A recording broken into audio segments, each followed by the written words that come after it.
नमस्कार, आदाब, सत श्री अकाल दोस्तों। Welcome back to your own channel current affairs express पे।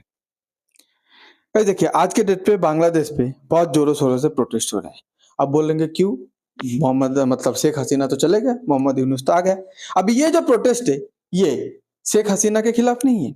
ये किसके खिलाफ है? ये मोहम्मद यूनुस के खिलाफ है। ठीक है, तो चलिए देखते हैं। Bangladesh Yunus government issue 1 week ultimatum to warring parties. Bangladesh का जो यूनुस गवर्नमेंट है, ये जो प्रोटेस्टर है, इसको 1 वीक का टाइम दिया कि 1 हफ्ता टाइम दे रहा हूँ, सुधर जाओ नहीं तो एक्शन लूँगा। अब बोलेंगे क्यों? ऐसा क्यों कर रहे हैं? तो देखिए, अभी ये मोहम्मद यूनुस इंटरिम गवर्नमेंट था। मतलब बांग्लादेश पे गवर्नमेंट हट गया था, तो अमेरिका के कहने पे एक गवर्नमेंट आया था। मोहम्मद यूनुस इंटरिम गवर्नमेंट के हेड बन के आया था। ये कोई इलेक्टेड गवर्नमेंट था नहीं। ये बताया था कि ये बांग्लादेश पे एक फेयर इलेक्शन कराएगा, फिर जो भी गवर्नमेंट होगा उसके हाथ पे पावर देके ये फिर चले जाएगा। पर ये अभी तक गया नहीं। अभी मांग उठा इलेक्शन कराओ, इलेक्शन कराओ। तो जो अवामी लीग है, मतलब शेख हसीना का जो पार्टी है, मोहम्मद यूनुस उसको बैन कर दिया। अब आप बोलेंगे, सबका क्वेश्चन है क्यों बैन किया? आपको अगर शेख हसीना से प्रॉब्लम था, वो करप्ट इंसान, मतलब करप्ट लेडी थी, ये थी, जो भी है। शेख हसीना तो पार्टी का लीडर नहीं है, तो पार्टी को क्यों बैन करोगे? तो इसको लेके उसका जो कार्यकर्ता है, उसका जो सपोर्टर है, वो आज पूरे बांग्लादेश में फिर से प्रोटेस्ट कर रहे हैं। तो उसके बाद ये प्रोटेस्ट इतना वायलेंट हुआ है कि कुछ दिन पहले यूनाइटेड नेशन सिक्योरिटी काउंसिल का मीटिंग हुआ, आप सब लोग को पता है, जिधर सारे मुस्लिम कंट्रीज मिलकर ट्रम्प के साथ मीटिंग हुआ। फिर हमास और इसराइल के बीच 20 पॉइंट का पीस डील का प्रपोजल हुआ, ये सब हुआ। तो जिस मीटिंग पे मोदी जी नहीं गए थे, जयशंकर जी को भेजे थे, उस मीटिंग पे जब मोहम्मद यूनुस पार्टिसिपेट करने गए, तो अवामी लीग का प्रोटेस्टर यूनाइटेड नेशन के सामने एक नारा लगाया था, गो बैक टू पाकिस्तान। सबको पता है ये पाकिस्तान का थोड़ा मतलब चाटुकारिता है। तो बोला है कि go back to Pakistan, go back to Pakistan. ठीक है, इसको नारा लगा है। मतलब इसको कोई बांग्लादेशी मानता भी नहीं। ये सब पता है कि अमेरिका और पाकिस्तान के एजेंट है। उसके बाद बांग्लादेश पे जो चिट्टागोंग पोर्ट है, अब हर एक पोर्ट पे डॉकिंग डॉकिंग के लिए एक जगह होता है जिधर जहाज आके रुकता है। उसके बाद माल उतरता है, जो इंपोर्ट करते हैं, फिर जो एक्सपोर्ट करते हैं अपना माल जहाज पे रखता है, फिर वो जहाज निकल जाता है दूसरे कंट्री पे जिधर भी माल लेके जाना होता है। तो वो जो डॉकर्स है, ठीक है, जो लोग इंपोर्ट एक्सपोर्ट का बिजनेस करते हैं, dockers strike against Bangladesh interim government decision to lease key port to foreign firms. अब वो जो पोर्ट है बांग्लादेश का गवर्नमेंट चलाता था, अभी बांग्लादेश ने डिसाइड किया कि हम लोग फॉरेन कंपनी को चलाने देंगे।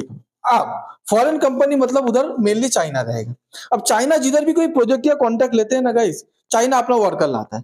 तो बांग्लादेश का जो भी डॉकर्स है, जो भी उधर काम करते थे, उनका जॉब जाने वाला है। तो इसीलिए मोहम्मद यूनुस के अगेंस्ट में प्रोटेस्ट भी हो रहे हैं। तो आज बांग्लादेश फिर से एक टिकिंग टाइम बॉम्ब बन रहा है गाइस, जो धीरे धीरे टाइम ले रहा है, पर जब टाइम आएगा बहुत गंदा फाटेगा। और वो फटने के बाद क्या होगा? यूनुस को फिर शेख हसीना जैसा यूनुस को भी भागना पड़ेगा देश छोड़ के। ओके, बांग्लादेश का आर्मी ऑलरेडी यूनुस गवर्नमेंट के खिलाफ है। आवामी लीग का पार्टी मेंबर्स यूनुस गवर्नमेंट के खिलाफ है। लोकल बिजनेसमैन जो डॉक पे काम करते हैं और जो वर्कर्स है, उन लोग भी यूनुस गवर्नमेंट के खिलाफ है। तो देखिए, यूनुस गवर्नमेंट एक्चुअली अमेरिका का एक एजेंट है। मतलब ये बांग्लादेशी है पर अमेरिका में हमेशा रहा है। ठीक है, अब अचानक क्या होता है, जब बांग्लादेश में ऐसा क्राइसिस चालू हो जाता है, तो बांग्लादेश का जो पीपल है, बांग्लादेश का जो लीडर है, उसको डिसीजन लेना चाहिए कि फॉर अ टाइम बिंग किसको एक गवर्नमेंट का जिम्मेदारी सौंपेंगे। पर नहीं, अमेरिका बोलता है मेरे पास एक बांग्लादेश का एक नोबेल प्राइज विनर है, जो और उसको हम लोग आपका गवर्नमेंट बना के भेजते हैं, और वही मान लिया जाता है। और ये आके क्या करते हैं, अमेरिका के इंटरेस्ट पे बांग्लादेश पे काम करते हैं। बांग्लादेश पे शेख हसीना को क्यों हटाया गया? किसने हटाया? ये प्रोटेस्ट का जो पैसा लगता है, funding fuelling of the protest किसने किया? अमेरिका का डीप स्टेट, अमेरिका का फंडिंग था। अमेरिका हसीना को क्यों हटाया? क्योंकि हसीना का भी अमेरिका को अलाउ नहीं किया कि आप बांग्लादेश पे आके एक अपना आर्मी बेस बनाओ, और बांग्लादेश यूएसए का इंटरेस्ट पे काम करेगा, और यूएसए उस रीजन पे सबको कंट्रोल करके रखेगा। ऐसा होने नहीं दिया। अब जब डोनाल्ड ट्रंप आया, एक्चुअली डोनाल्ड ट्रंप को सबसे बड़ा क्रिटिक था मोहम्मद यूनुस। ओके, तो डोनाल्ड ट्रंप इसको पसंद नहीं करता था, तो सब सोचा था अब डोनाल्ड ट्रंप आएगा, मोहम्मद यूनुस का तो पहले गला पकड़ेगा। उसके बाद जब मोहम्मद यूनुस के बारे में पूछा जाता है, डोनाल्ड ट्रंप और मोदी जी का मीटिंग हुआ था, एक बार सामना सामने मुलाकात होता 2025 फरवरी पे। तो डोनाल्ड ट्रंप तो हंसते बोलता है, अरे वो यूनुस, अब मोदी उसको देख लेगा। तो मोदी जी उसको देख लेगा, ऐसे बोल दिया था। ठीक है, तो मतलब इतना हेट करता था। पर अभी अमेरिका बीइंग अमेरिका, अभी उधर अमेरिका का थोड़ा इंटरेस्ट दिखने लगा अमेरिका को, तो अमेरिका बोल दिया, मतलब अभी डोनाल्ड ट्रंप भी मोहम्मद यूनुस को प्यार करने लगा, तो अमेरिका बोल दिया कि तुम उधर बैठे रहो और अमेरिका के इंटरेस्ट पे काम करो। कुछ दिन पहले जो एक थ्योरी आया था, एक रिपोर्ट आया था कि एक स्पाई, यूएसए का सीआईए का स्पाई बांग्लादेश पे आया था, और मोदी जी जब एससीओ मीटिंग पे थे, उधर मोदी जी को मारने की प्लानिंग की। अब ये स्पाई कहाँ आया था? बांग्लादेश भी आया था। नॉर्थ ईस्ट पे जो ऑलरेडी है मणिपुर, मिजोरम ये सब लेके जो कुकी मेती बीच के जो भी प्रोटेस्ट चल रहे हैं, जो इंसर्जेंट ग्रुप के बीच साथ और इंडियन गवर्नमेंट के बीच जो मिसअंडरस्टैंडिंग चल रहा है, इसको एक बड़ा-सा दंगा में फ्यूल कराने के लिए ये एजेंट आया था कि इंडिया में एक दंगा, इंडिया में एक रायट्स को स्टार्ट किया जाए। तो ये कहाँ से ऑपरेट कर रहा है? बांग्लादेश से। ऊपर से बांग्लादेश के बाजू में और एक कंट्री है आपका म्यांमार। म्यांमार पे अमेरिका का इंटरेस्ट है क्योंकि उधर चाइना है पहली बात, और म्यांमार पे बहुत सारा रेयर अर्थ मिनरल्स मिलते हैं जो चाइना कब्जा करके रखे है। वो उसका अब उसके ऊपर इंडिया का भी नजर है। देखिए इंडिया का नजर जायज है क्योंकि इंडिया का पड़ोसी है। चाइना के भी नजर जायज है कि चाइना का भी पड़ोसी है।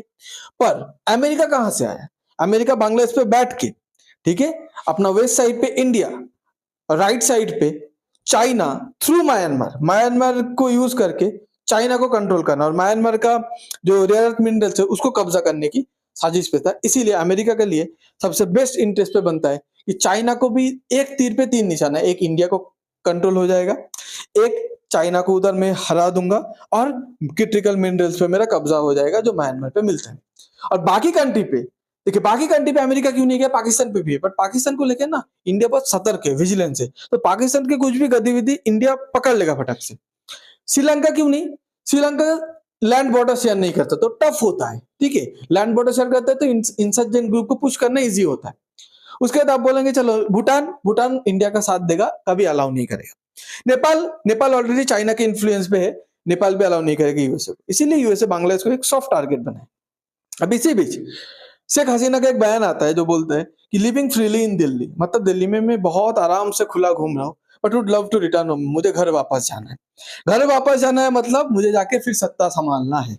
अब इंडिया की कोशिश पे अगर यूनुस गवर्नमेंट जब हट जाएगा, अगर शेख हसीना उधर जाता है या अवामी लीग जब पावर पे आएगा, तो इंडिया और Bangladesh next level relationship enjoy करेगा, ये बात लिख के लेना।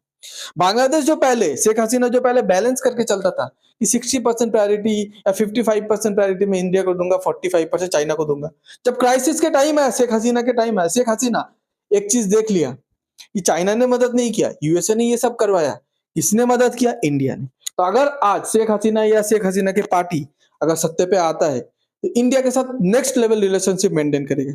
भले ही उसके वजह से अमेरिका के साथ दुश्मनी है और दुश्मनी ले लेगा, चाइना के साथ भी दुश्मनी मोड़ लेगा, बट इंडिया का साथ कभी नहीं छोड़ेगा। तब इंडिया और बांग्लादेश का एक नेक्स्ट लेवल रिलेशनशिप पूरा दुनिया देखेगा। और पाकिस्तान जो सपना देख रहा है कि बांग्लादेश के थ्रू भी इंडिया का नॉर्थ ईस्ट को अनस्टेबल करेंगे, अब वो तो भूल ही जाओ चाचा। आपको अगर ये वीडियो अच्छा लगता है तो please like share and subscribe. आप पूरे इंसिडेंट के बारे में क्या सोचते हैं प्लीज कमेंट पे बताइएगा। Thanks for being here, your time really matters. God bless you.